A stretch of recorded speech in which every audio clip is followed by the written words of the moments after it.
My guest today is Professor Giorgio Parisi, physicist and Nobel Prize winner. Giorgio, man, welcome to the show. Thank you very much. It is such a pleasure having you here. I'm curious just to kind of get some insight into your background. What was it that got you interested in physics and kind of what made you want to study it at university? Well, when I was an undergraduate, I had no idea of what I would do at university. I mean, I was not thinking too much. I know that I liked very much mathematics, and I was interested in physics, not so much interested in biology. But when I had to decide for university, the point I really discovered that I had no idea of what the mathematicians were doing in the 20th century, because all history of mathematics that I read were ending at the end of the 19th century, and that's for sure, because the mathematics of the 20th century is too hard to explain. So most popular books were not discussing mathematics in the 20th century. Why the physics of the 20th century maybe is difficult to grasp, but the fact that people discovered the quantum mechanics, this new kind of mechanics, the fact that they discovered the nuclear energy, of course, the nuclear bomb, nuclear power reactors, and so on, that they were discovering new particles, all these type of things is something that one could know. On the other hand, the mathematics was something like a black hole. So I think that I decided for physics because at least I knew what I was going to do. And as I mentioned, you, of course, won the 2021 Nobel Prize. You reached, in doing so, the summit of intellectualism. Yet, out of curiosity, for people to get, I guess, some more context into you and your life, did you show a lot of promise academically as a young child? Did people have high expectations for you? When I started at the university, I was very interested, I still was very interested in mathematics. So I followed some extra courses in mathematics with respect to physics. But because, and also I remember that at that time, I think that one of the physics that were doing main physics, standard physics, I would say that I was one of the most competent learned in mathematics. But indeed, it happened to me to write a few times a mathematics paper, but only just a few one. And for people listening now, I'm curious, was physics something that you were intrinsically motivated to follow? Were you good at a subject like maths? I'm just curious, how you actually ended up kind of committing to it. Did parents and mentors or friends push you in that direction? What was it that kind of prompted you into making that decision to go down the path of physics?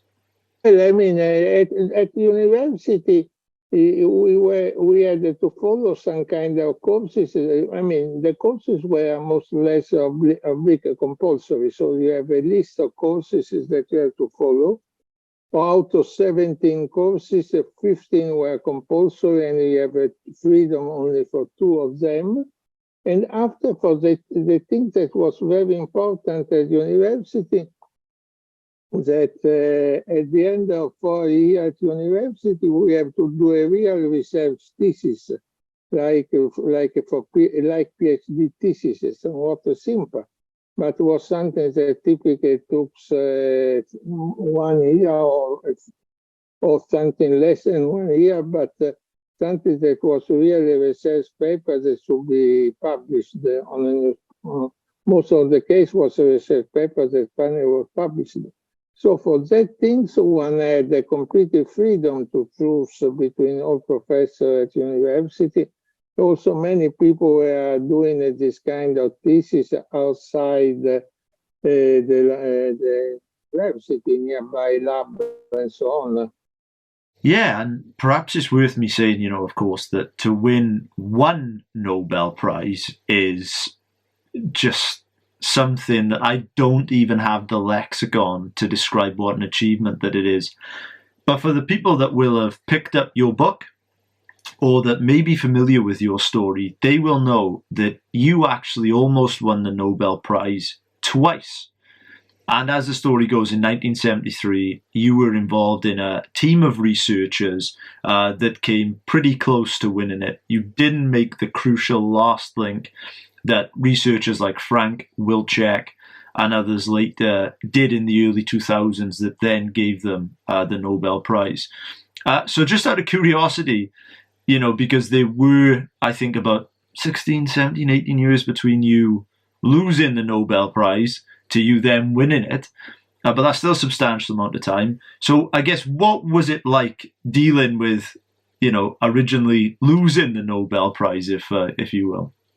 No. I mean, the Nobel Prize, I did the research. In 1973, I was working on some problem, and I think that if I found the solution of that problem, I could have won the Nobel Prize in the year 2000 and something. The point was the following: that there were many people that were studying a given problem that was connected to find a theory of stronger interaction. The things was finally found by Gross, Wilczek, and Polisser at the end that year in summertime. And in springtime, I was very near to these things, because I had some discussion with Toast that did a very important piece in this direction. And the only thing that we have to put, if you want something that works, you have to put a few things together. So the things that we know all the ingredients, but it did not come in our mind to put the right ingredient together. We stick to the wrong ingredient, so the things was not working, and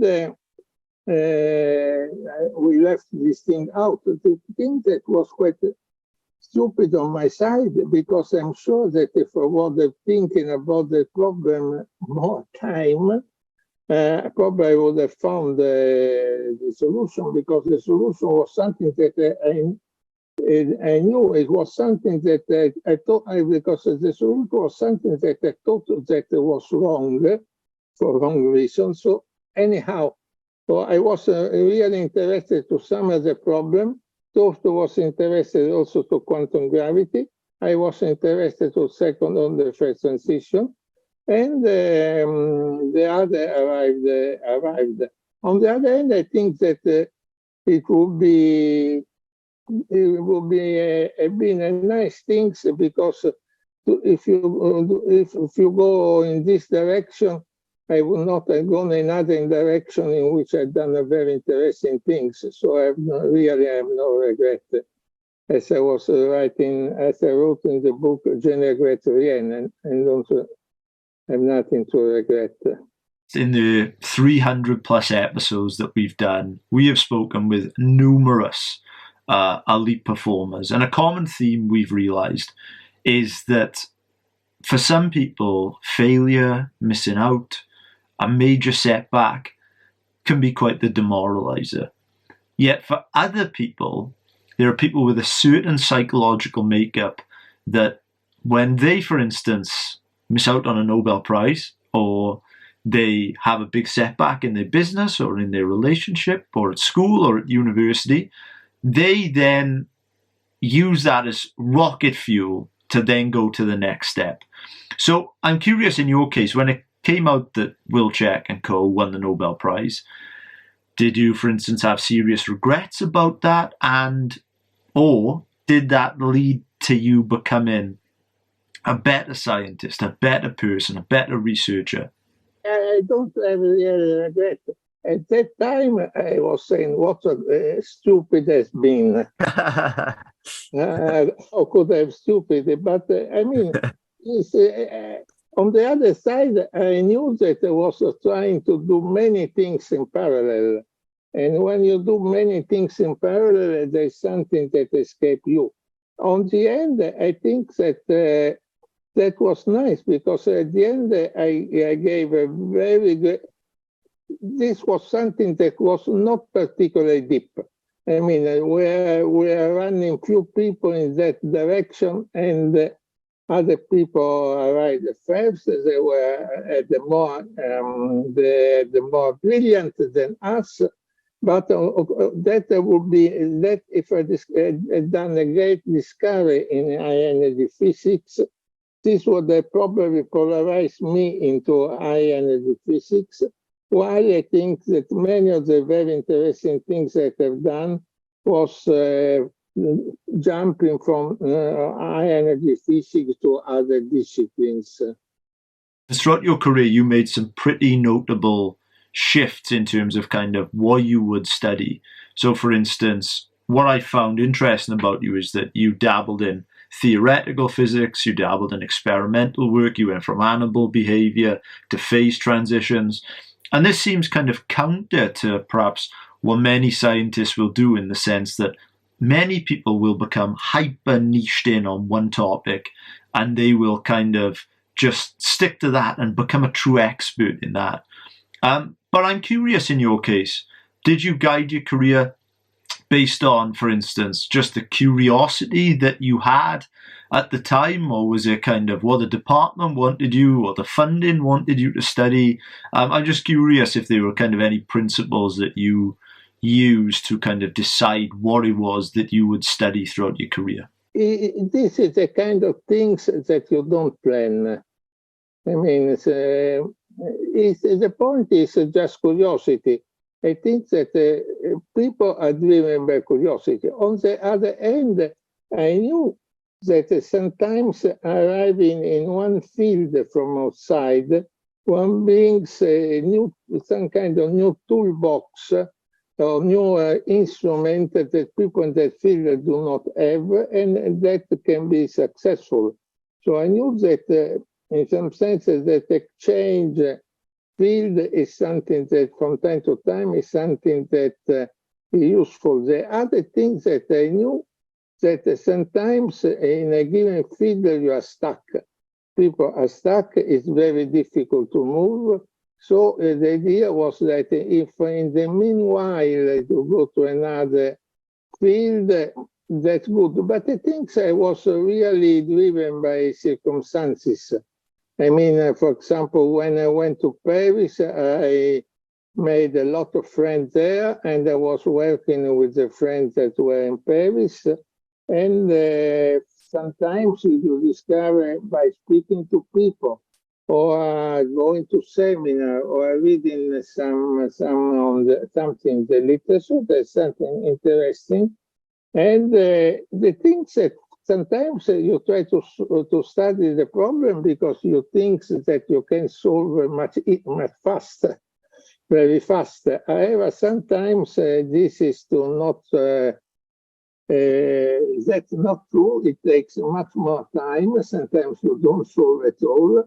But sometimes you are very optimistic about that. That is one of the reasons that you move to, at least in my case. But I mean, most of the thing was curiosity.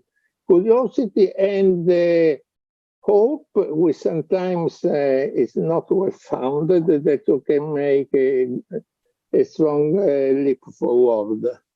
That is very interesting. And another thing that I'm quite interested about is that you say in the book that often the best contributions to a life in science happen by accident. And this got me thinking that, of course, you are known for your contributions to the field of complex systems. And in any complex system, there's always the element of randomness or chance, which is adaptive in a complex system. So I'm curious, in the case of your life, in your career, what role has randomness or chance being in the right place at the right time, having the right mentors, knowing the right people. What role has that played in the success of your life? I think that that had a very important role, because in the same way that I lost by a small amount the discovery that we mentioned before in '73. There are many discoveries that happened that I got interested in the field just by chance, and that and you see, because the most difficult things in some case, well, at least for me, is to find I think, but for everybody, to find a good subject to work. A good subject to work should be is a subject for which you, at the end, you are right to discover something.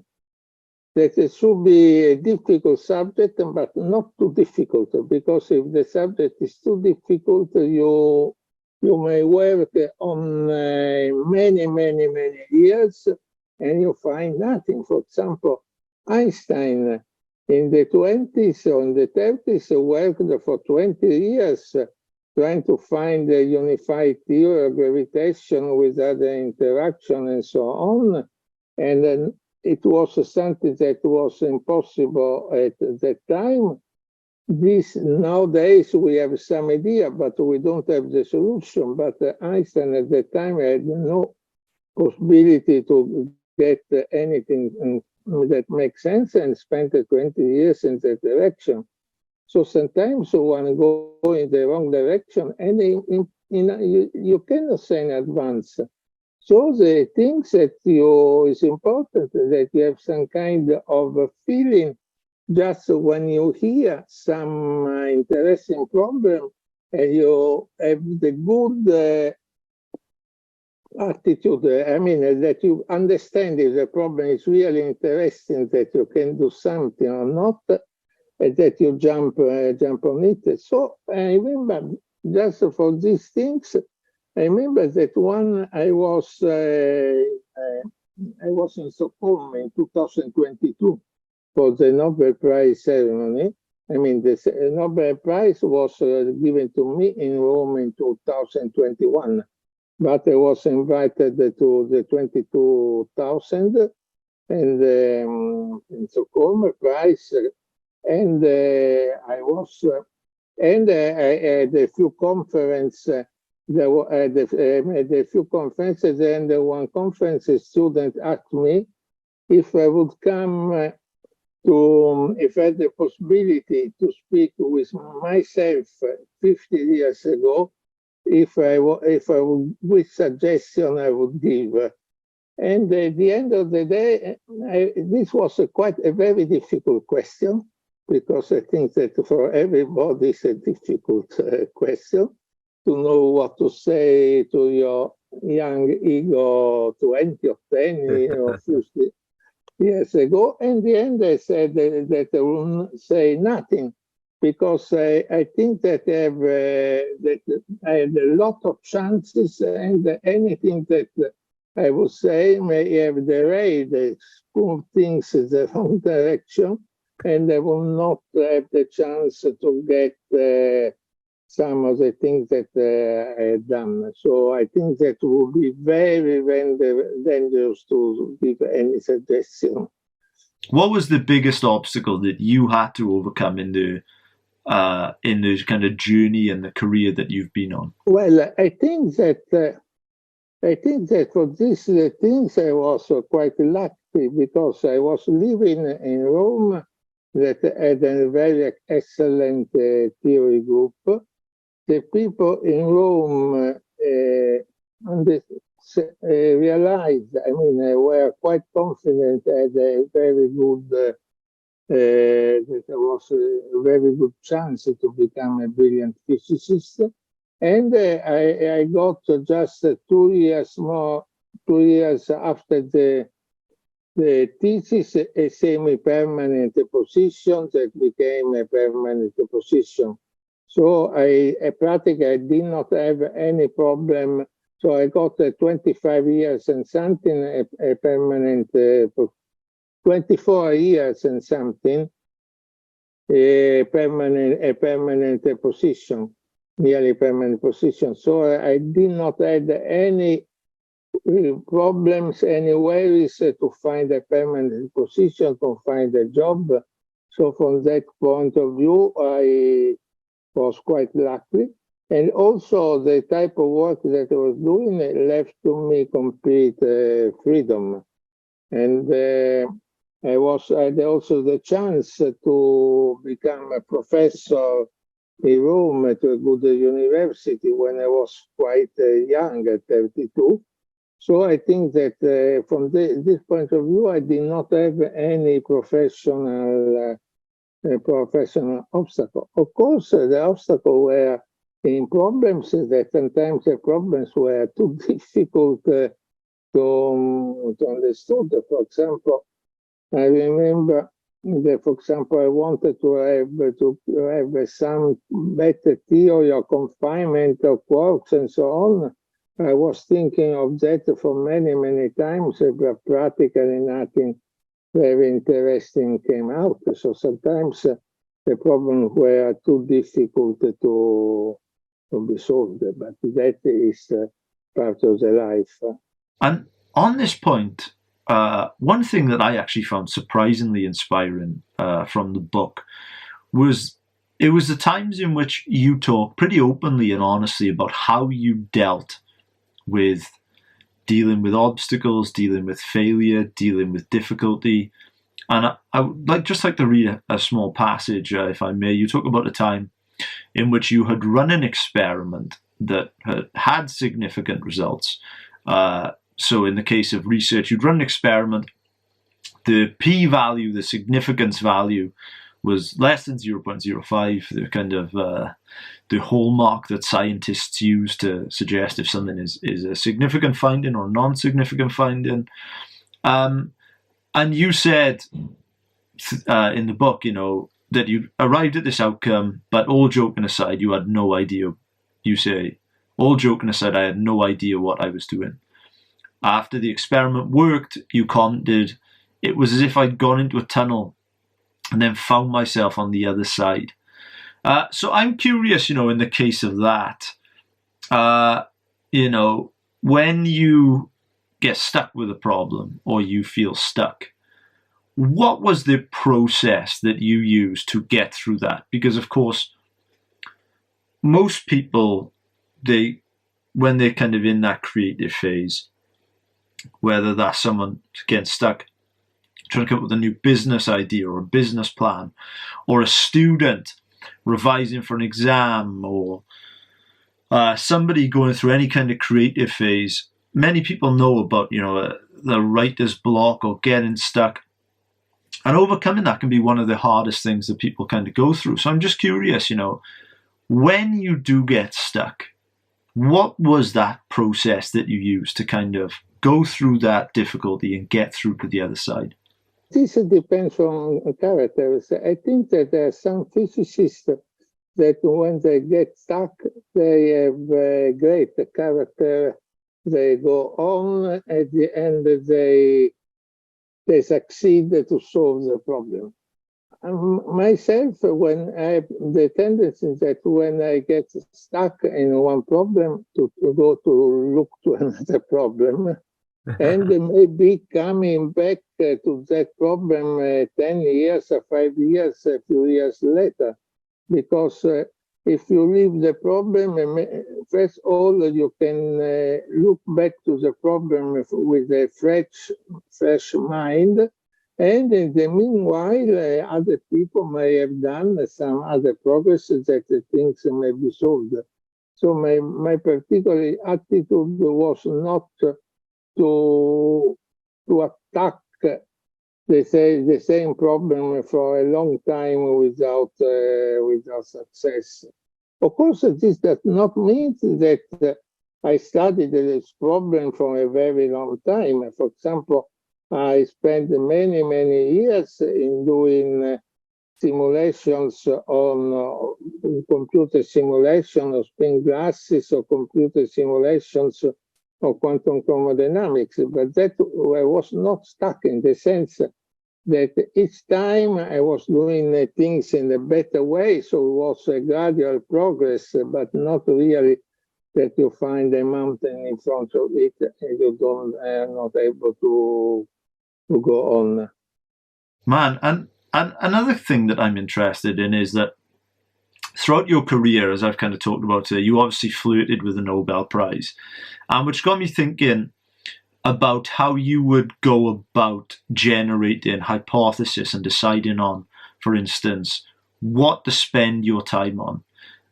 Because, for instance, was it the case that you were someone that was very active in the creative process? You were always writing down ideas, you were journaling, you were speaking to people, trying to liaise and come up with new experiments? Or, was it the case that perhaps you were more passive? There's numerous cases of people that, they say their best ideas would come to them in the shower or on a walk or in a dream. So I'm curious, what was the process that you used to kind of come up with creative ideas? Because again, this is a process that is not just specific to science. This is something that transcends fields. This is applicable for the independent content creator. It's applicable for the student trying to come up with a creative project for a dissertation. It's applicable for someone running their own business. There are so many kind of different things that this is applicable for. So what was that kind of process that you used? I think I think many things that I was thinking on, for example, so many ideas come out in the bed when you are going to sleep, when you wake up in the morning. Of course, for other, it depends for the things. Other times you have to discuss with other people. What I found very useful, when I was starting to study something and I had done only a partial progress. I am in the middle of studying something and doing only partial progress. It was to go to the office of someone and explain what I was doing. And that was something that was very helpful to me. Not so much to the poor guy, but at least was helpful to me, because sometimes I have I try to think some sense too fast, jumping some intermediate step. And of course, if you jump some intermediate step, you can go very fast, but first of all, you can go in the wrong direction. And also, intermediate steps are important for what one is. To understand better what you're doing.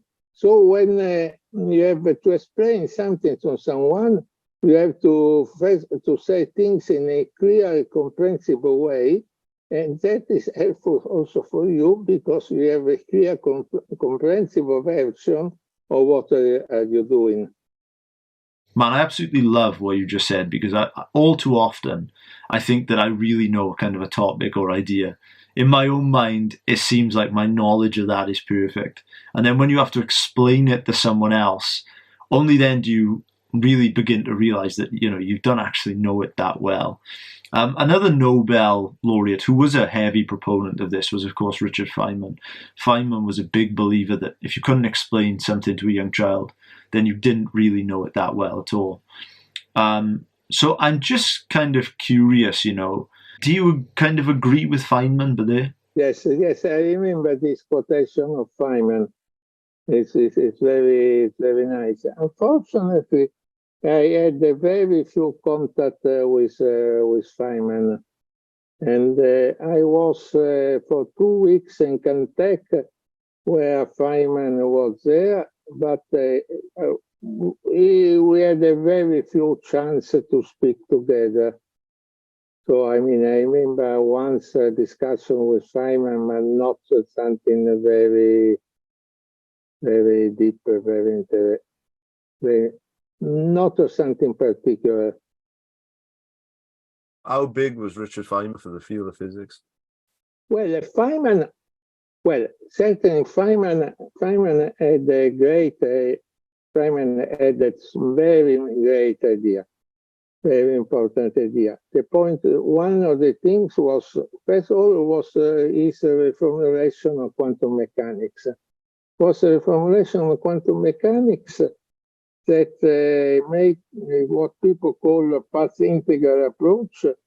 That is it's a very clear way to present the quantum mechanics, and after it became a crucial point in order to do computation in quantum mechanics. To extend the quantum mechanics to, it was a fundamental. And one of the amusing things that happened that Dirac in 32 made something very similar to Feynman, and he never arrived to Feynman formulation. He stepped only just, one step. He did a 9 step over 10 to arrive to Feynman formulation. And what was amusing that I read on a book that there was a conversation with Feynman and Dirac, and Feynman asked Dirac why he has not done the last step to arrive to his formulation, and Dirac answered, well, in reality, I did. I know your formulation, but I was thinking that was useless. That was typical of Dirac, of not writing only things that writing the list. Anyhow, these things was fundamental. The other fundamental things of Feynman was the complete reformulation of quantum field theory. Of course, the Nobel Prize was taken with Tomonaga and Schwinger, but the formulation of Schwinger or Tomonaga was extremely difficult to work with, and Feynman formulation was much simpler, much physical intuition, so on. So he invented what people call Feynman diagrams, and that was really fundamental things. The other thing that was really very deep, that was in the end of the 60s, where people were working on deep inertial scattering. Well, it was important to revive the idea that strong interactions were described by theory. But Feynman was really a genius, and he had this immense capacity of explaining things in a simple way, in a way that people can understand, and the progress that he made were really incredible. And as you write towards the end of your book, Richard Feynman allegedly said that science is like sex. Sometimes something useful comes out, but that's not the reason we're doing it. So what did you think that Feynman meant when he said that? So I think that I wrote, I hope that was here in the book, that is something that is attributed to Feynman, but no one is able to pin out exactly when Feynman said, when Feynman certain not written things, and it's possible Feynman said in some time, but it's not possible to pin out exactly. So it's only attributed to him. Of course, it's something that is some kind of humor that Feynman could have certainly done. Your book is obviously written as a memoir, but towards the end you also discuss the challenges that science in the modern era has faced reputationally, particularly in light of the pandemic. Would a character like Richard Feynman, should he of course be alive now, help to restore some of the faith in science? I think that written Feynman, are you joking, Mr. Feynman, and things like that, is something that would be very important to help people to trust science. Also, the other book, popular book, I've forgotten the name, because it's just a thing that it's important that you see how science is done, because people are missing is the process of constructing science. Because the process, the thing that I think people are missing is that science is, the fact that you write something on a paper, that someone writes something on the paper, is not enough to have a discovery. The discovery should be validated by reaching a consensus by scientists. And reaching a consensus by scientists is something that is a process that takes a certain amount of time, because people have to read, to understand the argument, to verify it. And also the thing that is quite important that, for example, to write the equation of general relativity the first time, you need a genius like Einstein. But to verify that the questions are correct, you don't need a genius. It's something that 1,000 of people, or a lot of people around us that can verify. So what happens is that if something is accepted, you get a consensus. This means that it goes under the verification of many, many people that at the end trust what is written. And what makes science, in some sense, one should trust science is just because of this process of verification by peer of other people that or repeat the experiment or repeat the computation and so on, in such a way that the chance of being wrong is extremely small. And in terms of helping to restore that trust in science, in the domain of physics, you're very lucky because now you have many popular kind of science communicators. You've got people like, here in the UK, we got Dr. Becky, Professor Brian Cox. Over in the States, you've got people like Neil deGrasse Tyson. These are celebrities that, of course, have sparked a great interest in helping people from outside the world of physics kind of come in to learn about the topic without having to go to university and get a degree in that. And in their own right, they've kind of become celebrities in doing so. So I'm just curious, let's say as a Nobel Prize winning physicist, do you think that people like Neil deGrasse Tyson, people like Brian Cox, are good for the world of physics? And do you think that they could help restore some of the trust in the field that you say, of course, you think has been lost? I think that to popularize what is done is something that is what people do in science is something that is extremely important. And this is for many reasons, also because I think that the way that science is done, the way that scientists think, is something that would be useful for people to try to judge what happens in the world in some scientific way. I mean, one of the things that is typical of scientists that one, if I read, for example, or some scientific claim, I want to understand why. I want to understand if the claims are founded and not founded, with the evidence which is not the evidence. And this attitude of try to understand by yourself if something's right, it's not right, to judge the value of the evidence.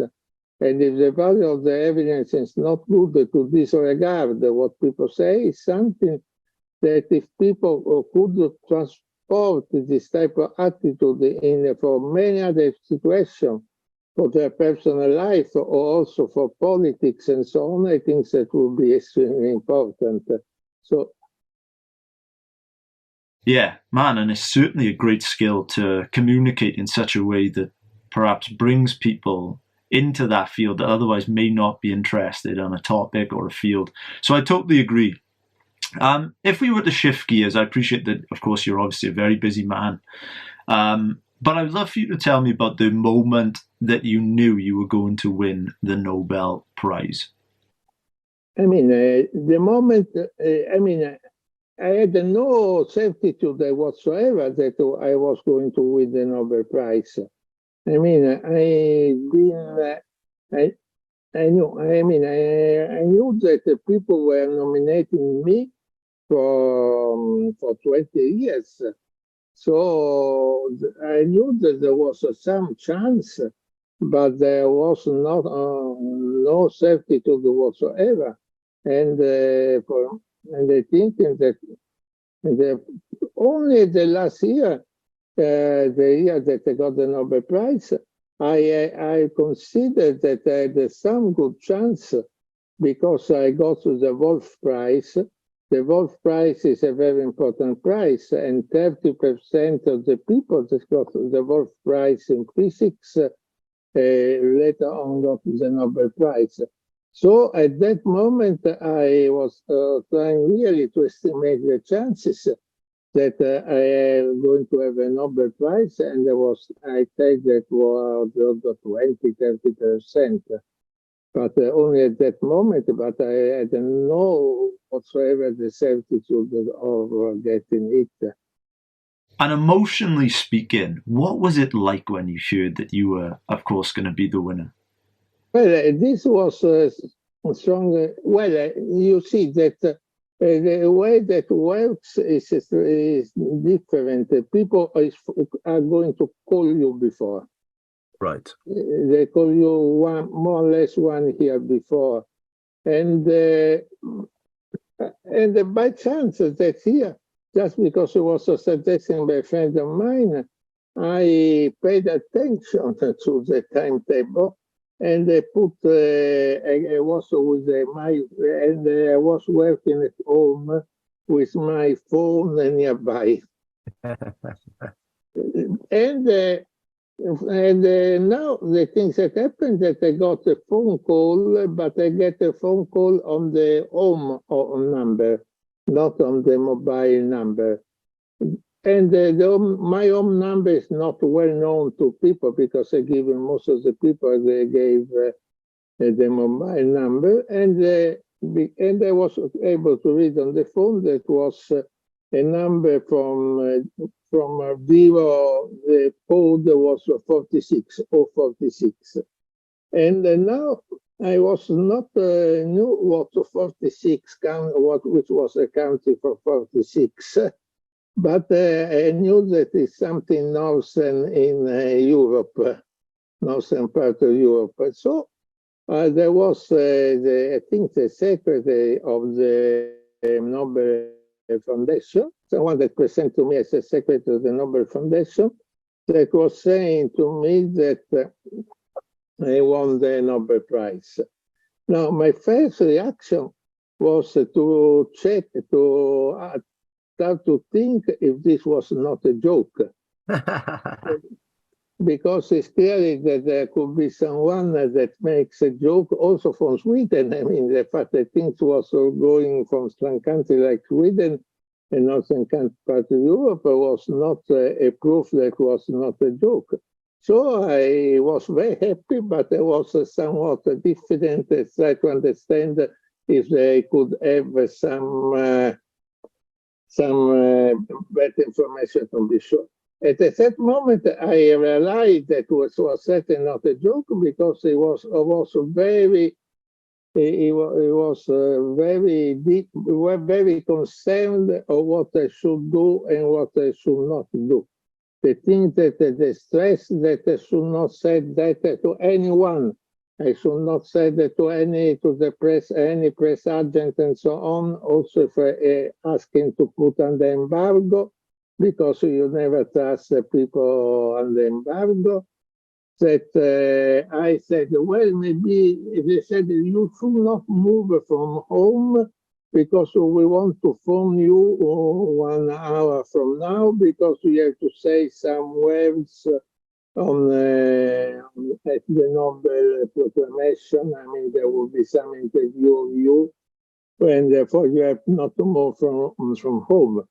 So there was this lot of prescriptions. So I said, maybe I can go to the Accademia delle Lincei and make a phone call from there. She said, no. The traffic in Rome is very bad. You may get stuck in a traffic jam.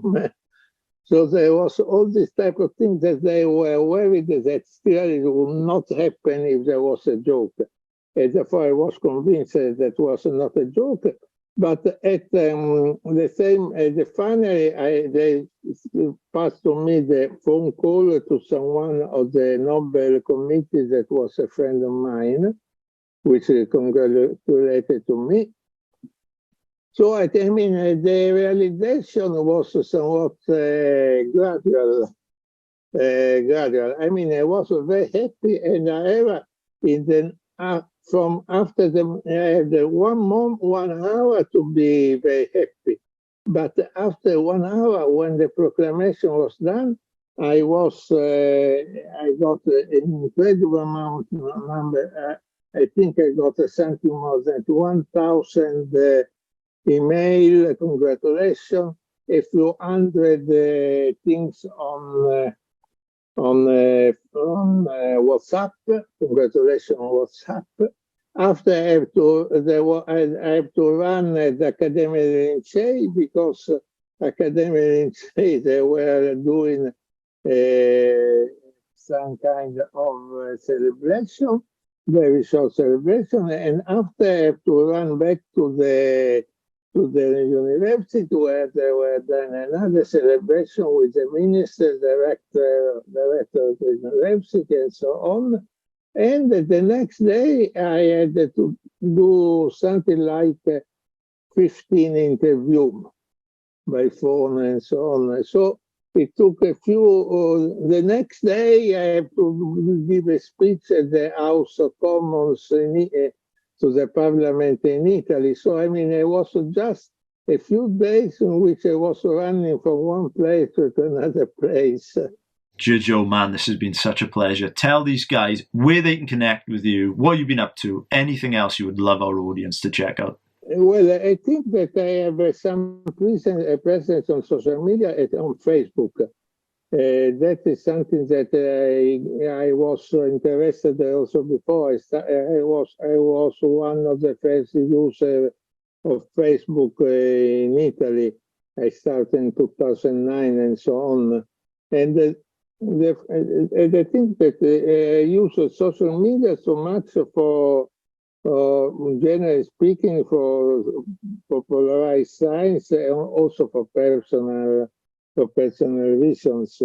One of the reasons that and I think that that is an important channel.